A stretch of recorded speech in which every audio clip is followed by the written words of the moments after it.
And we have tons of these because of all the water that's coming in off of those springs up from below your school and coming on down here and forming these places, which are very, very special because there's all these animals that live there. We're at the end of our very first week of school, and as you can see behind me, the Magnolia Bog reconstruction has now turned into a beautiful green grass field that we're watering. We're very excited to see that grass. You'd be really surprised what's underneath that grass. All summer we watched as they put enormous pipes to retain the water and protect the natural resource that we have so close to our school. We're standing in front of the new storm infiltration system. We're going to be infiltrating all of the storm water from the roof and from the field into the ground. The water will flow back into the earth as it originally did. The original system had a detention system, a big storage system, and that we have connected to, and we are then going to infiltrate that water into the ground. The way this used to work is that all of the roof drains and the field the water would flow underground into the detention system. So what we're doing now is connecting into that storage system, and then we're going to infiltrate that water through these large pipes. We'll cover this area over with gravel and sod, and you'll never recognize that it was here. So before our system was installed, the water would come out of the underground detention system from a pipe, and the water would come out of that pipe at a pretty high rate, and it would cascade down the existing slope and cause the erosion.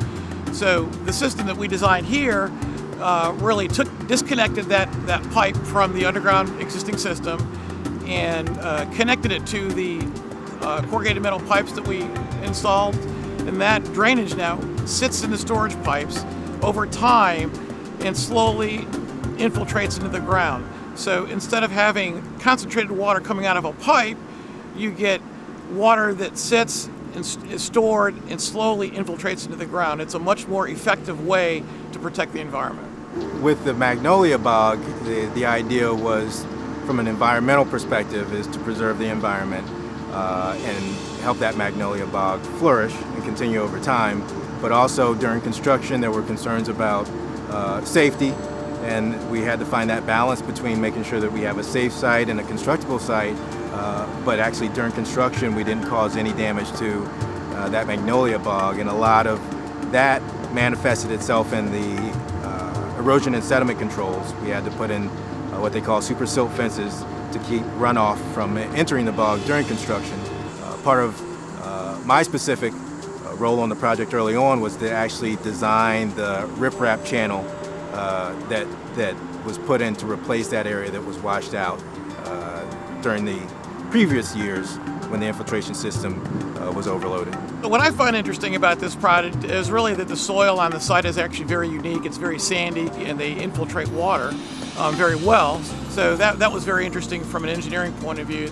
It's a little bit not so typical of what we see in this part of Northern Virginia. And the project was also interesting in that it's an active school site, so we had to really work hard to try to make sure we could get the construction sequencing and honor the school system and the kids, to make sure that safety was always a concern. So we try to do all the construction during the summer vacation period for the kids. I think this project is very unique in the sense that we have the slope restoration area that we're trying to restore.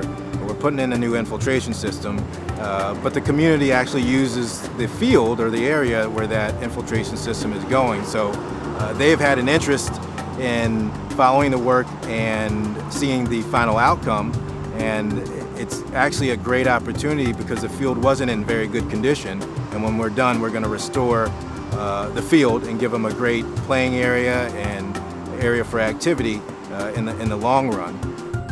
And this is a project that will be sustainable over many, many years. And although we have some short-term adjustments that we've had to make, what we're really proud of our school, our staff, teachers, children, and the community is about the long-term sustainability and the impact that we'll have over many years by having done this project.